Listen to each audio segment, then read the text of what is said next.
ကကြတော့ကျမကဒီ NGO မှာဖြစ်ဖြစ်ပေါ့နော်ဒီ CSO level မှာဖြစ်ဖြစ်ဒီအဖွဲ့အစည်းမှာသုံးလို့ရှိတဲ့ဒီcashbook ဆိုတဲ့ template အကြောင်းကိုကျမကရှင်းပြမှာဖြစ်ပါတယ်ပေါ့နော်ဒီ cashbook ကိုသုံးရဘယ်နေရာမှာသုံးရလဲဆိုရင်ကျမတို့ဒီတကယ်လို့ဒိုနာစီကပတ်စံရတာပဲဖြစ်ဖြစ်ပေါ့နော်ကိုယ့်ရဲ့လက်ထဲကိုပတ်စံရရှိလာတယ်ပဲဖြစ်ဖြစ်ပေါ့နော်အဲ့ဒီမှာ income ရှိမယ်ပြီးရင်နောက်တစ်ခုအနေနဲ့ကဒီရလာတဲ့ income တွေကိုကိုကြီးက expand လို့ရှိမယ်ပေါ့နော်ဒီ expand တွေရှိမယ်ပြီးရင်ကျမတို့ event ထုတ်တဲ့ချိန်ကျရင်စီးရင်သွင်းတာလို့ပေါ့နော်ပြီးရင်ဒီလိုမျိုးတကယ်လို့ကျမတို့ပတ်စံမရှိဘူးတခြားနေရာမှာချေးရမယ်ဒီအဲ့လိုမျိုးအရာတွေကိုကျမတို့ကrecord keeping data ပေးတဲ့ဟာပေါ့နော်ဒါကဒီ file နဲ့တစ်ယောက်ရဲ့ဒီ file နဲ့ပဲဖြစ်ဖြစ်ပေါ့နော်ဒီဒါကကြတော့တစ်ဖွဲ့နဲ့တစ်ဖွဲ့မတူဘူးပေါ့လေစီရင်သွင်းရတဲ့အရာဖြစ်တယ်ပေါ့နော်စီရင်သွင်းရတဲ့ template ဖြစ်တယ်ဆိုတော့ဒီဟာကြတော့ကျမကအကျဉ်းအားလုံးရှင်းပြမှာမဟုတ်ပေါ့နော်အသေးစိတ်တော့ရှင်းပြမှာမဟုတ်ဘူးဒါကိုoverall အနေနဲ့ပဲကျမရှင်းပြမှာဖြစ်ပါတယ်ပြီးတော့ဒီပထမဆုံးအနေနဲ့ဒီခါဆိုရင် name organization ဆိုရင်ဒီနေရာမှာသူကကျမတို့ရဲ့ဖွဲ့စည်းရဲ့နာမည်ကိုရေးပေးရမှာဖြစ်တယ်ပေါ့နော်ဒီဟာဆိုရင် project name ပေါ့နော် project name ဆိုရင်ကျမတို့ဥပမာဒီဒိုနာကဒိုနာတခြားတချို့ဖွဲ့တယ်ဆိုဒိုနာကကိုရီ proposal တင်လိုက်တဲ့ဟာမှာဆိုရင်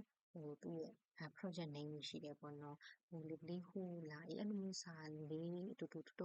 တချို့ကတော့တူပါတယ်တချို့ကတော့ရှိပါတယ်ပေါ့နော်အဲ့လိုမျိုး project name ဆိုတော့တူတက်ရှိတယ်ပေါ့နော်အဲ့လိုမျိုးကအရေးရတဲ့ဟာရေးရတဲ့နေရာဖြစ်တယ်ပေါ့နော်အများကြီးဒီနေရာလေးမှာရေးကြတယ် project period ဆိုတော့အဖွဲ့အစည်းမှာဒါကကြတော့အသက်ပေါ့နော်ဒီကတစ်နှစ်လား2နှစ်လားဥပမာ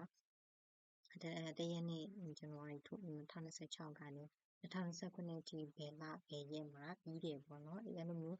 project period ကိုကျမတို့ရေးရတယ်ဖြစ်တယ် reporting မှာဆိုရင်ဒီတချို့တို့လာတွေကreport ကိုတစ်လတစ်ချိန်တောင်းတာတွေရှိတယ်6လတစ်ချိန်တောင်းတာတွေရှိတယ်ကွာတာလိုက်တောင်းတာတွေရှိတယ်ပေါ့နော်တချို့ကကြတော့တစ်နှစ်မှတစ်ခါပဲတောင်းလို့ရှိတယ်ပေါ့နော်အဲ့လိုမျိုးကျမတို့ကဒီတောင်းတာရှိတယ်ဆိုတော့အဲ့ဒီနေရာမှာကွာဒီအဲ့ဒီနေရာကိုလိုက်ပြီးတော့ဒီ report ထဲမှာဆိုရင်ကျမတို့စီးရင်ပေးတဲ့လက်ကပို့ရမယ့်လကကျွန်တော်ဒီလပိုင်းဒီဇန်နဝါရီပဲထားပါတော့ဒီဆိုရင်ကျမတို့ကဒီနေရာမှာဇန်နဝါရီဆိုပြီးတော့ဇန်နဝါရီ2026နောက်ဆုံးရက်မှာပို့ပါလားဒီသူရဲ့report လုပ်တဲ့ map ပေါ့နော် report ရေးသွင်းတဲ့ map ပေါ့နော်ဇန်နဝါရီရဲ့ expense အကုန်လုံးဒီ expense တို့ income တို့ပဲဖြစ်ပေါ့နော်စီရင်ပေးတဲ့လကိုဒါစီရင်ပေးတဲ့လပေါ့နော်ဒီသွင်းတဲ့လပဲဖြစ်သွင်းတဲ့လပဲဖြစ်ပေါ့နော်ဒီနေရာမှာreporting map ကိုရေးပေးရမှာဖြစ်တယ်ပေါ့နော်ဒီနေရာမှာဆိုရင်VR number ဆိုတာက VR ဆိုရင်ကျမတို့ဒီ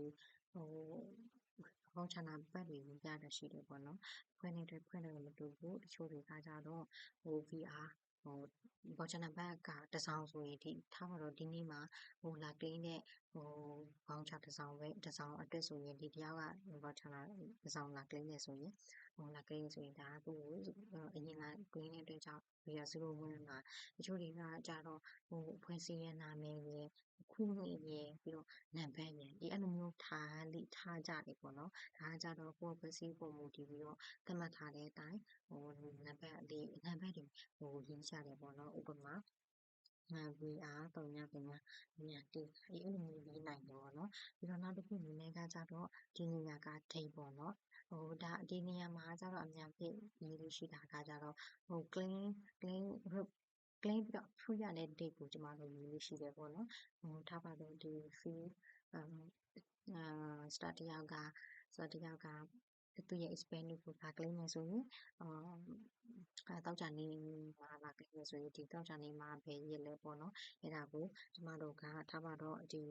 6ရက်နေ့ဒီ2025မှာပေါ့နော်2026ပေါ့2026မှာ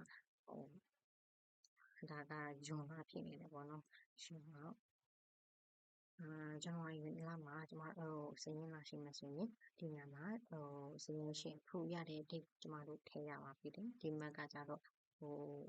ဒါကတော့ January ဒါဒီနေရာမှာကြတော့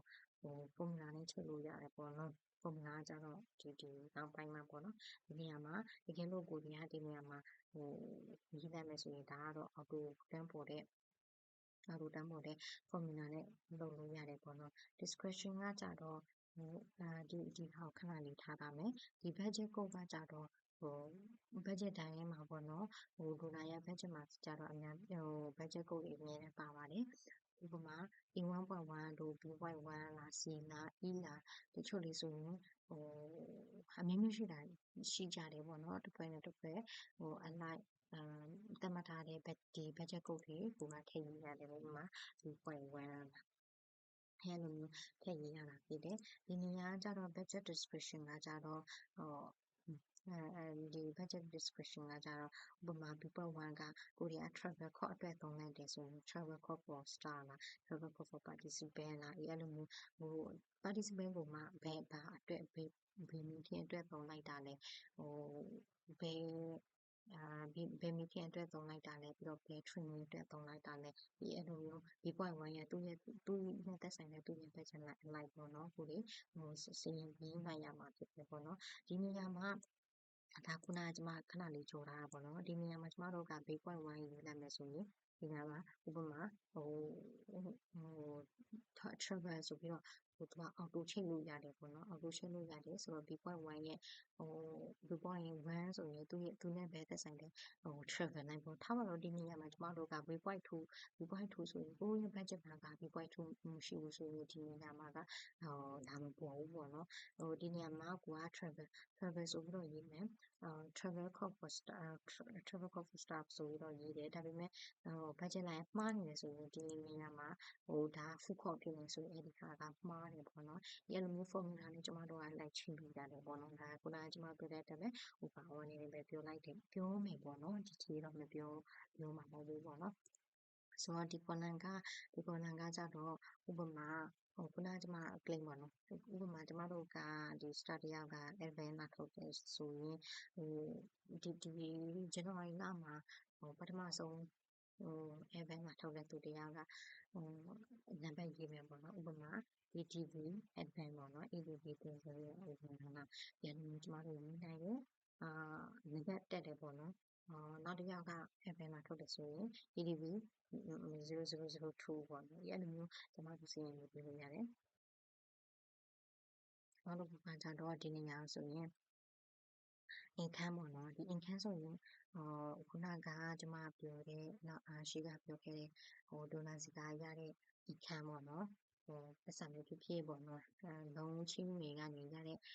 ကိုတကယ်လို့ကိုကလုပ်ငန်းလုပ်ဖို့အတွက်ပတ်စံကရမှာဒီချာတယ်ဒါပေမဲ့ပတ်စံကမရှိဘူးတခြားနေရာမှာခြေထားဆိုဒါလေး income ပဲပေါ့နော် income ဆိုရင်ဒီနေရာမှာကျမတို့ကဥပမာ25သိန်းရလာတယ်ဆိုရင်ဒီနေရာမှာ25သိန်းကျမတို့ခဲ့မယ်ပေါ့နော်ဒါကျမအရာကိုလောက်ထားလို့အရာနဲ့ပေါ်နေတာပေါ့နော်ဒါမှတော့ဒီကိုကရရှိလာတဲ့ပတ်စံ25သိန်းပေါ်မှာဘာတွေလုပ်မလဲပေါ့ meeting ပဲလုပ်မလား training ပဲလုပ်မလား monitoring ပဲသွားမလားပေါ့နော်ဒီလိုမျိုးexpert အနေနဲ့ဒီနေရာမှာစီးရေးပေးရမှာဖြစ်တယ်ဒါကတော့ခုနကကျမပြောသလိုမျိုးဒီအလိုက်ကျမတို့စီးရေးပေးရမှာဖြစ်ပါတယ်ဒါပါတော့ဒီနေရာမှာmonitoring အတွက်သွားမယ်ဆိုရင် travel code ရှိမယ် food cost ရှိမယ်ပြီးတော့အဲ့လိုမျိုးaccommodation လို့ရှိမယ်ပေါ့နော် accommodation လို့ရှိမယ်ဆိုတော့ဒီနေရာမှာသူ့ရဲ့ travel ဆိုရင်လည်း travel ရဲ့ expense food ဆိုရင်လည်း food ရဲ့ expense accommodation ဆိုရင်လည်း accommodation ရဲ့expense ကိုကျမတို့ထည့်သွင်းရေးရမယ်ဖြစ်ပါတယ်ပြီးတော့ခုနကကျမပြောတဲ့event star တယောက်က event ထုတ်မယ်ဆိုရင်ဒီနေရာမှာကျတော့ event ရဲ့ column ကိုရေးရမယ်ပေါ့နော်ဥပမာသူကပတ်စံက9သိန်းလာထုတ်လိုက်တယ်ဆိုရင်ဒီနေရာမှာ9သိန်းကျမတို့စီးရေးပေးရမှာဖြစ်တယ်ဒီနေရာမှာကျတော့ဒါကကြတော့ဒီအပိုင်းကကြတော့ခုနက star တယောက်က event ထုတ်လိုက်တယ်ပြန်သိမ်းတဲ့အချိန်ကျရင်ပေါ့နော်ပြန်သိမ်းတဲ့အချိန်ကျရင်ဒီနေရာမှာစီးရေးပေးရမှာဖြစ်တယ်ပေါ့နော်အဲ့ဒီခုနက event ထုတ်လိုက်တယ် monitoring သွားပြီးတော့သူကစာရင်းမှာစာရင်းခံလာရှိရဆိုရင် issue မှာissue နဲ့ event နဲ့ issue ကအမောက်တူရမှာပဲပေါ့ခုနကပထမတစ်ယောက်ကသူက9သိန်းလာထုတ်ထားတယ်ဆိုတော့ဒီ issue အပိုင်းမှာကြတော့ကျမတို့9သိန်းထည့်ပြီးတော့ဒီ claim မှာသူကပစ္စည်းထုတ်လိုက်တာ9သိန်းဒါပေမဲ့သူရဲ့တကယ်ကောင်ကြောင်းစိတ်ကကြတော့4သိန်းပဲရှိတယ်ဆိုရင်ဒီနေရာမှာကကြတော့ဒီမှာပုံမှန်ထားတော့ဒီမှာ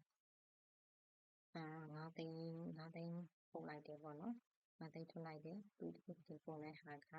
4သိန်းပဲဆိုရင်1သိန်းကကျမတို့ကိုပြန်အပ်ရမယ်ထားပါတော့သူက9သိန်းထုတ်လိုက်တယ်6သိန်းပုံလိုက်တယ်ပေါ့နော်6သိန်းပုံလို့ဆိုရင်ကျမတို့ဒါဒီနေရာမှာကျတော့ minor ပြလို့ပေါ့နော်ဒီဒီ minor ကျတော့ကျမတို့ finance ကပေါ့နော်ဆက်ပြပေးရမှာလို့ရှိတယ်ပေါ့နော်ဒီလိုမျိုး process တွေရှိတယ်အဲ့တော့ဒီနေရာမှာ25သိန်းမှာဒီနေရာမှာကျမတို့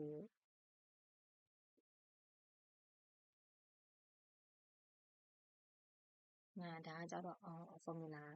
ချိန်ထားပေါ့နော် formula ချိန်ထားရဲဆိုတော့ဒီနေရာမှာအခက်ရှိရမယ်ပေါ့နော်ဒီမှာ25သိန်းကျန်မယ်ပေါ့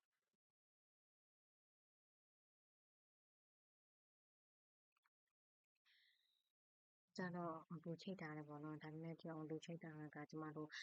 ဒီချက်တော့ပြန်ဆက်ရမယ်ပေါ့နော်မှန်နေလားမှားနေလားအဲ့မျိုးတော့ကျမတို့တစ်ချက်တော့ပြန်ဆက်ရမယ်ဒီငါကတော့ဒီခုနကဒီ9သိန်းဒီ event ထုတ်လိုက်တဲ့ဒီ9သိန်းကသူကပြန်လာပြန်ရချင်ကြရင်သူရဲ့6သိန်းဖို့ကဒီနေရာမှာဒီ explain ပေါ့နော်ဒီ explain မှာကျမတို့စိတ်ရေးရမှာပေါ့နော် travel က4သိန်းပဲထားမှာတော့နော် travel က4သိန်းသူရဲ့ဒီဖိုးကတသိန်းနဲ့ကုန်လို့ဆိုရင်တသိန်းရကုန်တယ် accommodation ကတသိန်းကုန်လို့ဆိုရင်ဒီနေရာမှာမလို့စီရင်ပေးလိုက်မယ်ဆိုရင်ကျမတို့ရဲ့ဒီရရှိလာတဲ့ပတ်စံ25သိန်းပေါ်မှာကျမတို့ရဲ့ပတ်စံသိန်းက19သိန်းကျန်တယ်ပေါ့နော်အဲ့မျိုးစီရင်ပေးရမှာဖြစ်တာတယ်ပြီးတော့ဒီနေရာမှာဆိုရင် opening balance on last month ဆိုရင်ဒီရှိအလားကကျမတို့carry ပြန်တယ်ဆောင်ထားတဲ့ဒီ balance opening balance ကမရှိဘူးပေါ့နော်ဆိုတော့အလုံးပြထားတယ်total income ဆိုရင်ကျမတို့ကဒီခုနကကျမတို့ရရှိလာတဲ့ပတ်စံ25သိန်းပေါ့နော် total expense ကခုနကကျမတို့ထည့်လိုက်တဲ့ monitor အတွက်6သိန်းပေါ့နော်ဒီ total season ဒါထည့်ထားလိုက်တာပေါ့နော်ဆိုတော့ဒီနာကဒီ customer application စပေါ်တင်လာဒီဟာနဲ့တိုင်းနေရမယ်ပေါ့နော်အဲ့လိုမျိုးတိုင်းမှဒါကျမတို့ရဲ့ cash flow ကမှန်တယ်ပေါ့နော်ဒီနေရာမှာ prepare ဘိုင်ကဒီ cash flow ကို prepare လုပ်တဲ့လူပေါ့နော် prepare လုပ်တဲ့သူရဲ့ sign ရယ်သူရဲ့ name ရယ်သူရဲ့ position ရယ်prepare လုပ်တဲ့ date ပေါ့နော်submit date ပေါ့နော်ပြောရမယ်ဆိုရင် submit date ဖြစ်ပါတယ်လာရဲ့နောက်ဆုံးလာဒီအဲ့လိုမျိုးကျမတို့prepare လုပ်တဲ့ date ပေါ့နော် check and review ကဒီ cash flow ကို check and review လုပ်တဲ့သူပေါ့နော်သူကတောင်းဝန်ရှိနေပေါ့နော်အဲ့ပုံမှာမူတည်ပြီးတော့ကျမတို့ကလက်မှတ်ထိုးရမှာဖြစ်တယ်ဒါကကြတော့အများကြီးproof ပိုင်းကကြတော့ဒီ receipt ပေါ်မူတည်ပြီးတော့ proof ပေးပိုင်ခွင့်ရဘယ်လိုရှိတယ်ပေါ့နော်အဲ့လိုမျိုးနေရာမှာကျမတို့ကဒီလက်မှတ်ထိုးရမှာဖြစ်ပါတယ်ပေါ့နော်အားလုံးကိုချစ်ဒီဒါကြတော့ဒီရေးလေးထည့်လေးရှိတဲ့ဒါလေးမှတ်လေးရှိတဲ့ catboard ခုပဲပေါ့နော်စင်းသွင်းရမယ် catboard template တစ်ခုဖြစ်ပါတယ်ပေါ့နော်ဆိုတော့